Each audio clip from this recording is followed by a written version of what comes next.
Hüseyin'in kurban olum adına, bizlere adın mader örgetti. Viladette Cebrail emin, gahi varesini geldi terpetti.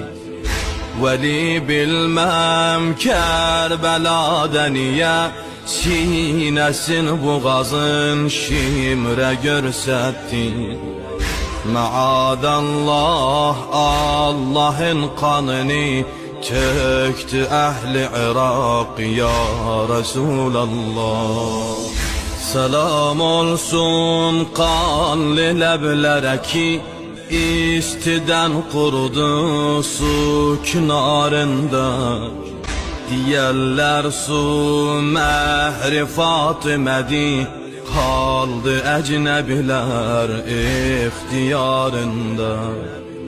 Hüseyin'in bir süt emer balasın, teşne okladılar kan diyarında.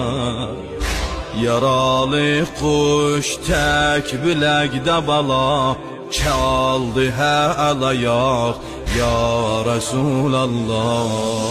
Muharrem'de kara perçem eser, sinede kızışan şialar kani.